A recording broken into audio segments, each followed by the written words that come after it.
আমি বিশ্বের সেরা 50 জন স্ট্রিমারকে আটকে দিয়েছি এই কিউবটার ভেতর। যে শেষ পর্যন্ত থাকবে সেই জিতবে $10,00,000। এই ভিডিওতে স্পিড আমার সাথে কো-হোস্ট হিসেবে থাকছে। স্পিড যা ইচ্ছে করো, ও স্ট্রিমার অফ দ্য ইয়ার, তাই ওকে সাথে রেখেছি। চলো কয়েকজনকে আউট করা যাক। আমি তো এখনই ভয় পাচ্ছি। কিউবের ভেতর কিচ্ছু করার নেই, এবার পাগল হয়ে এই যাবো। স্ট্রিমাররা শুধু লাইভ করতেই জানে, ওরা অলস। সত্যি বলতে আমারও মনে হচ্ছে এদের আইকিউটা একটু কম। বেশ কমে গেছে ওটা। ঠিক আছে, এবার প্রথম চ্যালেঞ্জের সময়। সেটা কি? এই দেওয়ালে তোমাদের প্রত্যেকের একটা করে ছবি আছে। আরে না, আমরা কি ভোট দিয়ে কাউকে বাদ দিচ্ছি? না, আমার মনে হয় হয়তো বল ছুঁড়ে মারতে হবে। সবাই পার্পল লাইনটার পেছনে চলে আরে যাও। আরে আরে আরে আরে দাঁড়াও দাঁড়াও দাঁড়াও। তোমাদের প্রত্যেককে একটা করে পেইন্ট বল শট করতে হবে। আর তোমাদের যা করতে হবে সেটা হলো তোমাদের অপছন্দের স্ট্রিমারের ছবিতে শুট করতে হবে। কি বললে? বিশ্বাসই হচ্ছে না। তোমাদের 50 জনের শুট করা হলে যাদের ছবিতে সবথেকে বেশি গুলি লাগবে সেই 5 জন এলিমিনেট হবে। ও মাই গড! শুরু করা যাক। যারা আগে শুট করতে চাও তারা লাইনের সামনে চলে এসো। ও আচ্ছা, স্কেচ এসেছে, চলে এসো। আমি আগে কাকে শুট করব? না, তোমাকে শুট করতে হবে ওদিকে। স্কেচ, তুমি কোন স্ট্রিমারকে এই খেলা থেকে এলিমিনেট করতে চাও? হ্যাঁ, ও তো মিস করেছে। ও miss করেছে। ও মিস করেছে। হো, হো, হো, ভালো হো। মানুষ। এরপরে তাহলে কে? আমাকে একটা সুযোগ দাও। লাডউইক। দেখা যাক লাডউইক কাকে শুট করে।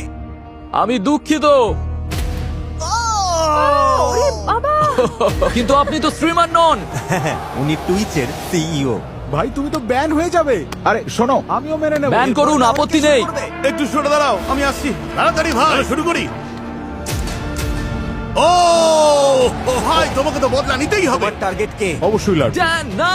লাডউইক। Dan, Dan, Dan, Dan, Dan, শোনো একটা কথা বলি। বলো। তুমি কিন্তু মিস করবে বুড়ো দাদু। ও উনি মিস করেছে। পারেনি, ইয়েস। আমি আসলে সহজ জানি টার্গেট। ইচ্ছা করেই তুমি এটা করেছো। আমি সত্যি সহজ টার্গেট। কেউ একজন ভুল করে গুলি খেলেই ঝামেলা বাড়বে। আর কি, সামনে এসো। আর তারপরেই শুরু হলো আসল লড়াই। আর কি? তারা একে অপরকে শুট করতে লাগলো। এটা খুব অন্যায়। ভুল হয়ে গেছে। আর স্টিমাররাও পাল্টা জবাব দিচ্ছিল। এটাই হওয়া উচিত। আর এভাবেই বোঝা যাচ্ছিল স্ট্রিমাররা কাকে সব থেকে কম পছন্দ করে। 3 জন স্ট্রিমার বিপদে আছে। এরপর কে? যারা আমাদের শুট করছে তাদেরই শুট করবো। মনে হচ্ছে সবাই প্রতিশোধ নেওয়ার জন্য তৈরি একেবারে। আমার সাথে কারোর কোনো শত্রুতা নেই। আমি ওদের শেষ করব। আমি চলে এসো, ইউর রেস। এ বাবা! আমি কাউকে বাদ দিতে চাই না, এটা কি হ্যাঁ, সম্ভব? হতেই পারে, কোনো সমস্যা নেই। দাঁড়াও, এটা তো আর কি তালে গেছে। হ্যাঁ, আর তাই কি তো তালে দেখছি। না না, আমাকে কেন? আমি তো মাটির দিকে টার্গেট যাই হোক, করেছিলাম। স্ট্রিমাররা তাদেরই শুট করছিল